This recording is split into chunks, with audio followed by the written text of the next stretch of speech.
Okay, here we are today with Raj. How do you pronounce your last name? My first name is actually Dheeraj, and my last name is Raj. Oh, I thought that was your first name. No, it's totally fine. It's Okay. really easy to get confused as well. It's like so similar. Okay, so I call you Dheeraj then. Yes, please. That'd be Okay, awesome. so Dheeraj is here in the Bay Area for a while. You've been here for a while in the Bay Area? Yes, I moved here. I want to say about 2 Novembers ago. Came here from Sacramento, California, where I'm originally from, born and raised. And you live here now? I live here in this beautiful city of San Francisco. It's almost like a dream. Really. So you got adjusted to the change of population? Yes, I have actually. At first, it was a little Weird. yeah, it was a little weird because it was I'm walking everywhere. It was a real change of pace for me, driving everywhere. The weather was obviously very different from what I was used to, so it was a lot easier to get out and actually be more involved in the community. Unlike Sacramento, it's so hot all the time. It's so hard to even go out, just to even go for a walk. And the neighborhood in Sacramento are all the same, or they are different? For the most part, it's pretty suburban. Residential, you mean? Residential, yes. It's very great for raising families, but for being single and looking for It's better opportunities, to be in the city? it's way better here. There's a lot more opportunities. Yeah, because we have the Richmond and the Sunset where it's residential, single family homes. Yes. But then when you come to the city, it's a different landscape, right? It's like, Yeah, it's such a dense population. There's so many young professionals here. So for Tuesday, Wednesday, Thursday, yeah. yes, yes. They're slowly trying to get the workforce back in the city, and I'm glad to be part of the drive to get it back. Do you also do Tuesday, Wednesday, Thursday, and you stay home on Friday? No, I come every day. Being that I'm an advocate of getting the workforce back in the city, I have to be a responsible individual as well and do my part to Okay, so you go Monday as well. Monday, Tuesday, Wednesday, Thursday, Friday. Okay, so you're not into the 4-day work week or any of those? I totally get everyone's situation is different, and some people might need that extra day off, which is totally understandable. But for the bigger part of the picture, it's really important for us to get the majority of the workforce back in the city. The businesses are really suffering. Yeah, we need you. Okay. Yeah, and I don't know if you read what Elon Musk he say. Everybody has to come to the office 5 days a week because it's unfair to those who have to come in, whether they like it or not. I think there should be a balance that it should be almost case by case too. And obviously, we don't want to make it unfair for one group and for another group. So Yeah. there has to be some sort of balance and some sort of compromise. But people are human. People have issues and concerns. So we have to make sure we address all sides of it to see where and how everything could Or how fit it and would work. fit? Yes, Okay. yes. Yeah, I can understand if someone is a coder, he would say, for example, why should I go 1 hour of traffic when I can just start working right away at my home? Yeah, and that makes it very difficult too. So there has to be some give and take. There's a real benefit and a huge incentive to come work in the city. And if you're just benefiting by staying at home and getting all the incentives but not contributing back to the city, there needs to be some adjustments. Okay. So besides, so you said you wanted to talk about community. What did you have in mind? It's something you organize yourself? No, I pay attention to what's going on in my neighborhood. I pay attention to what's going on to some of the other districts. And it's really heartbreaking because I walk through the city daily, and to see some of the What's happening, yeah. some of the distractions and some of the The state of some neighborhood. it is very shocking to see It is that we're- shocking. It is shocking. It's shocking to me. It's and being that I came from Sacramento, it's not that we're that much better or worse, and it's not that it's a better or worse It's just thing. that a bigger population of those It is. things here. It's a lot denser population, so it's really in your face all the time, and you can really see that there's a lot of people that need help. Some people are just kind of lost in they're zoned out, so They're not all there. I don't know how exactly we're going to be able to reach them, but they definitely need some sort of mental health issues as well. Oh, that's for sure. I would say that 90% also have a drug problem. I think drugs are a huge Huge. issue. It's probably, I would say, 99% of some of the problem with the homeless. So if we can kind of curb the drugs, I hope and I'm assuming that a lot of the homeless population will kind of start resolving itself. Yeah. Do you want to run for mayor and fix it? I don't know exactly if I want to do that yet, but I definitely want to be a part of whatever system is going to help bring this city back. I see a lot of opportunities here. I see a lot of challenges. And from my experiences, challenges do nothing but help you grow. So I want to take it on. I want to grow. I want to be a part of something awesome. And I feel that it's happening here. On the surface, what would be the solution? Obviously, the drugs is one of the main things that needs to be addressed. Housing needs to be addressed because if we're inviting people to work in the city, we have to have places that are affordable for them to actually be a part of our communities as well. It's hard to just ask for so much and not be able to give anything back. So Okay, so no, I mean, if you can afford housing, then you go in a nice neighborhood. yes, but at the same time, there should be some sort of work credit that you can get for some of the employees that are coming here to find housing for the individuals that really want to be in the city Okay. and want to contribute back to the city. Okay. No, but let's say some neighborhood are overwhelmed with the problem you described. It's better to live in another neighborhood. Yeah, I'm not too familiar of how each district has some of their advantages and disadvantages. I'm sure if you do find a better advantage in a different area, obviously you should go to whatever's more easier for yourself and your family. I see. So you don't have any idea or solution to the issues? Not generally. I'm here to listen. I'm here to kind of learn what's going to work, what's not going to work, and here to just kind of brainstorm with people and see what we can offer or not offer, and just kind of be a part of whatever solutions we can maybe come up with. Okay. Do you remember we went to the chamber and they had the city planning person, city person who was talking? I believe so. Yeah. So does he have any plans, or you don't know? I forget the individual that was speaking. Me neither. I forgot. But some of the plans do sound pretty interesting. Yeah. I do know they want to make a soccer stadium in Westfield Mall, which sounds sort of interesting. I know we have a pretty vast international community here, which will draw a lot of that crowd. Yeah. Yeah. So yeah, soccer is very big in the United States now. My grand idea is I heard of this gentleman called Sutro. I believe he was the mayor here at one point, Adolf Sutro. And one of his great achievements was he made the Sutro bats along with, I believe it was Cliff House over there towards Land's End. And I believe Gary Street was a one-way beeline to get to Sutro, if I'm not mistaken. And I was hoping maybe something like that could be recreated in the city to kind of re-attract our visitors and bring tourism back to a whole different level. So these are some of the things I'm just wildly thinking. What was his project? The Sutro bats is he had this massive. It was a museum slash saltwater bath for the public to use. Oh, they closed it. It closed a long time ago and actually burnt down. But from what I can remember, it was a real place where families could go. There was ice skating there. There was lots of shows. There was lots of interesting events going on there. Do you think it should be brought back? We're such a progressive, innovative city. There's so much technology we're involved in now. I would like to see a recreation with some of the old stuff incorporated with the new to see if that can be an advantage. They had issue with infections and transmitted whatever, but they can close the bad part and keep the other things open. Absolutely. The city is so attractive. There's so many different sorts of cultures and the different traditions they bring. I'm sure we can incorporate that into something magnificent where everyone could feel welcomed and part of this new project. That's nice. What's embarrassed me is when I walk on Van Ness and I see a tourist coming out of the hotel, and then right in front of the hotel there's a camping, and I say I'm so embarrassed to be part of this city that allow a tent in front of a hotel. So it's too liberal, too permissive. Yeah, I think I was noticing in the news the other day they had the protest about the injunctions that were put in place. So I think that definitely needs to be addressed. Sounds like some really confusing type of laws that that still hasn't been fully resolved yet.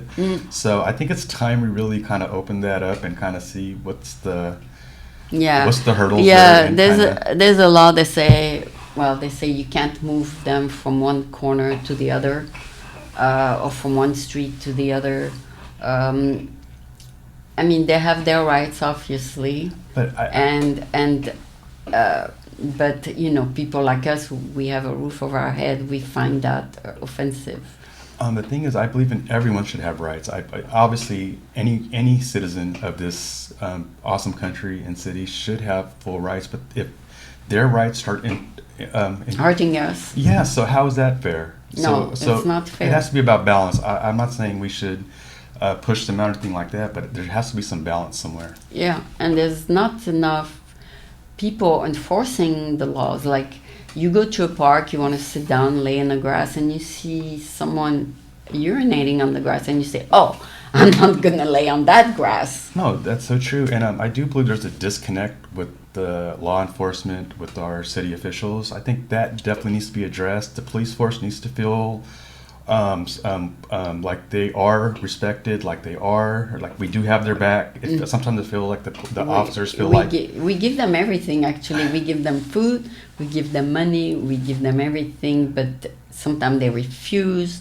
The shelter, they rather be outside. No, I totally understand that. So there's some mental health issues going on with some of the homeless population in San Francisco. Everybody has their own idea on how to fix it, but we haven't fixed it in so many years. Yeah, I feel like all the ideas should come together. People should be sitting down talking about these things, because the only thing that could happen is good things. The more ideas that get spread and shared, we could bounce those ideas back and forth to see what really can work. We could implement them. We could try them out, and if something does work, we can kind of start. Yeah, I spoke to a few homeless, and they're not from San Francisco. They come from outside.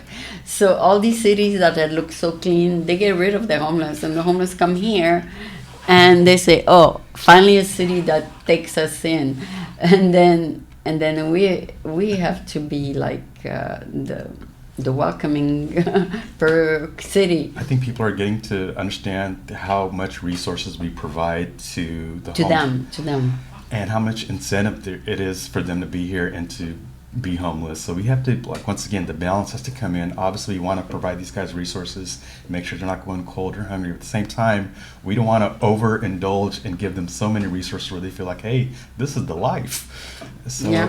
So what are you doing on your part to get the community together? Do you have plans? I mean, do you organize anything? Not yet. I haven't got that far in my path. But what I'm doing is having normal conversations with my community, talking to my people I see from work to my neighbors. When I go to the chamber, or if I go to my Nobel associations, I'm always listening to what my board of supervisors is talking, some of the issues they're bringing up. So just getting to listen and understand what the issues are, to kind of talk about them in my community, to let them know, hey, these people are talking about, they want to resolve these things. Maybe we should kind of, follow along and do our parts by just cleaning, by just kind of even talking about it amongst each other, because then at least we start thinking about these things. And the more we think about it, the more we're going to start talking about it with our friends, and hopefully that energy keeps getting pushed around till finally, while we're cleaning up on it and doing our part, we'll see another group on their end, and we could come together and keep making this group bigger and bigger. That's true. I've seen these group like on Van Ness. Yes. They have a group every Saturday morning that cleans the street.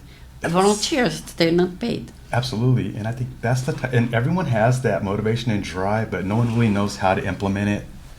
Yeah, so there is a program actually with the city that says adopt the street. Yes. So you take it upon yourself to keep that block clean. Yes, I think that's a great idea. I think it's an awesome idea. That sounds amazing, actually. Yeah, so if you're willing to get your neighbors involved, then you can Absolutely. Get that piece of the city clean. And to be honest, my landlord is so strong-hearted and so strong-minded that she would do it. She's the one that started influencing me, because every time I'd be in my neighborhood, I'd watch her just be so adamant about making sure there was no crime, that our streets were clean. There's an alley right next to my apartment. She always gets everybody involved in that. She is tough. And watching how she would kind of just be tough, and I'd be thinking like, okay, maybe we should be giving her a hand and kind of like, doing our part as well. Does she take like a bag and put all the trash in? She's very stern. She tells people, hey, if you're gonna be here, make sure you clean up after yourself. We don't mind you, stopping to you, but you can't hang around here to sit in a place to loiter. We expect our neighborhood to be clean, so Yeah. she does her part. I wish there was more people like her in every neighborhood, every block. Yes, because then it would be a way easier job. Yeah, my neighborhood completely changed because some people started installing tents, right? And then the neighbors start complaining, and then the city sends once a week a truck to get rid of all the trash, but it needs to be addressed more severely, or they come back the very next day. Tents on sidewalks just doesn't sound right, no matter how you try to say it. Yeah, it doesn't sound right, but they think that's the only place they can put the tent. They should go to a forest, for example. They should maybe even designate an area if it's going to be that serious. Where hey, these things are going to be happening. There should be a specific area designated for people to live in that sort of environment. Yes. They want to camp. If they do, yeah, but it shouldn't ever encroach on everyone else's rights that they want to have a free and clean space to feel safe in. Actually, when I was younger, I would go far away to go camping. I mean, I know they don't have a car and to go camping somewhere, and they just take the closest place to camp. But there are places designated for camping. That'd be very interesting, and if we can actually motivate them or find incentives to maybe kind of encourage them, that would be very interesting. Yeah, they'll know. Okay, this is a place you can camp, but you cannot camp downtown. Yeah, I would even try to start doing some real fact finding to see who are the guys that really need help or are looking for the resources to kind of get themselves out of the situation, and who are some of the guys that are just. They don't care. That's their lifestyle. They have no care of anything, and if that's fine, that's totally fine. But no rules. Yeah. At the same time, you can't encroach or stomp on the rights of other individuals as well, because we all have a right to this space. Yeah, that's true. The city does have a place where people can sleep in their van, they have like a specific parking lot where you can go and park and sleep, but you can maybe also put a tent, but there is but it's way south, like in the Bayview, I believe. But to bring those kind of things closer to, let's say, the Tenderloin, there's no space there. All the spaces are taken by buildings, right? True, very true. It's a very complex issue. It's one of those things, like I said, we all need to get together. All the communities need to come. We need to hear everyone's voice, just so we know everyone's concerns, and then we can make a better judgment on how we can actually respond. Yeah. I had, maybe 5 years ago, a little startup. It says, pick up one. I mean, everybody would pick up something as they walk down the street. And that's the idea. I love it. As volunteers, I love it. But anyway, it was not like profitable or anything, so a lot of people didn't take it seriously. But there's many other initiatives like to clean the beaches, that is going on all the time. I hope we can provide incentives. We have so many resources with our city and government. I hope we can provide resources to people that want to start a little project like that. Because it takes a little bit. It's hard to do it all on your own. So there should be resources available, volunteers that maybe we can reach out to, because just doing everything by yourself can get pretty tough. Yeah, it's true. If you take upon yourself just one person or one area that you can help, then that you have done your share, right? But when you say you want to involve the communities, what did you have in mind, maybe to organize community meetings?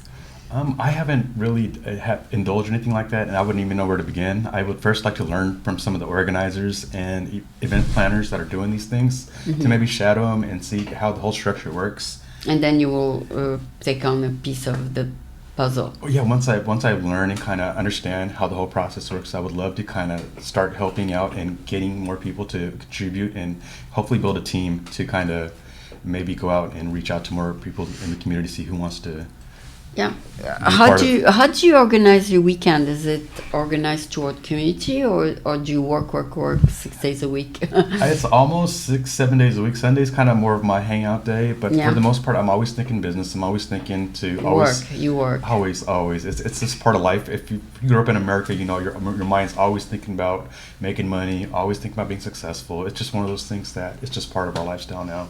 Yeah, you remind me of this Republican presidential candidate Vivek. You saw him on the. I didn't get to watch the debates. I missed it. Didn't? I didn't. Pretty good. He's pretty good. He's a very young, 38-year-old man who family of two kids.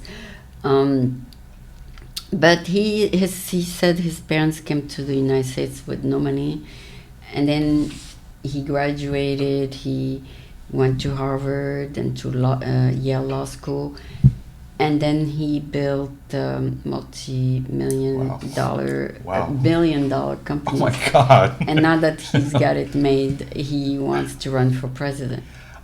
I think anybody that's worked their way up from the bottom and made that, I feel like they would be one of the best candidates ever, because you start to understand both sides. You see how difficult it is from the bottom, and to actually get to, I would say that's the top.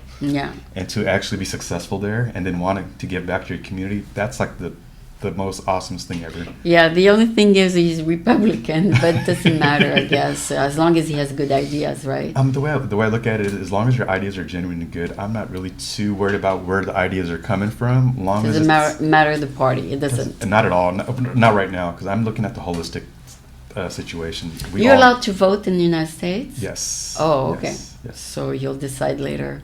Yeah, I don't know. Once I kind of understand everyone's full agenda and their mission and what their actual values are, then I can make a more informed decision. Yeah, and the only thing that says that was strange is that he said, I think he thinks that Trump was the best president we ever had, and he also thinks he should not be indicted. So we don't know, because he's a he's a lawyer, but I don't know how he got all these ideas. But I'm definitely not a law student and don't have a degree in law or anything. But everyone has their opinion. Everybody has their own opinion. They watch the news, then they say, "Oh, he's guilty. Oh, he's innocent." I have my own opinion too, which I don't want to share. But, I'm not allowed to either, because when you're a journalist, you're supposed to be neutral. Absolutely. I'm just telling you what I saw on TV. And I respect his opinion, but I don't know if I agree with it or if I disagree with it. Yeah. But yes. Yeah, that's it. Yeah, a producer told me, he said, keep your personal opinion out of the microphone. I try to. Trump has a very powerful personality. It's better to keep all our personal opinion off the public eye. Absolutely. Because you can make enemies, right? Yeah, I'm not too experienced on how all the dynamics work. Yes. So I'm still very new, so I'm just learning. Yeah, so I'm not for one party or the other. I'm just neutral here. I'm for humanity, and that's the biggest concern that I see is the humanity issue. Yeah, so you're born and raised in the United States? I am. I was born in Sacramento, California. Okay, so did you get to vote ever yet? Yes, early on. Yeah. So you did get involved in your community a little bit. A little bit in city politics. Mm-hmm.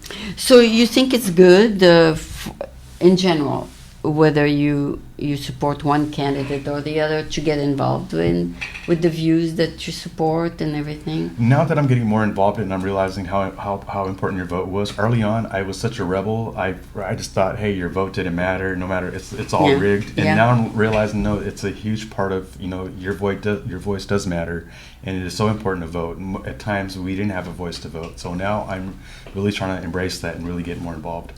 Oh, okay. Yeah. Weekend, Sunday. I might come try to check it out. Yes.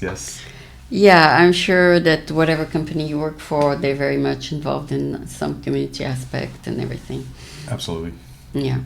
So anyway, it seems like a good a segment to get to know you and what you do, although you're not 100% involved in a specific organization. No.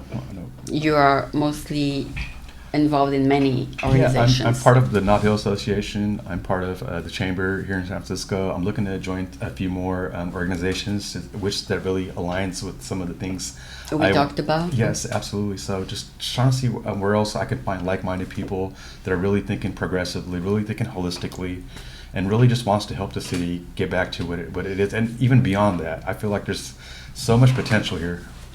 Yeah, well, that's good, because once you get yourself well installed in the city, maybe in a year, then you'll know exactly the neighborhoods that will need maybe the involvement of the organization you want to found or you want to start. Got it.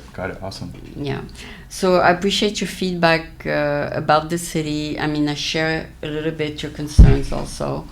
And hopefully we'll move forward in that direction to bring a little bit of ease in the tensions that we are facing. Yeah, no, listening to you speak, Eileen, I think you had some great ideas. I would definitely love to even maybe include those in my plan. Yes, because I'm like, wow, that's actually pretty awesome. So maybe we can do some joint work in the future as well. Thank you. Thank you so much for being here again and presenting the other side of what you do and your concerns. Thank you. Thank you so much, Eileen. Appreciate it. So this was Dheeraj. Yes. And he's a member of the community, and he wants to get more involved in the problems facing the city. Yes. Thank you very much. Thank you, Eileen.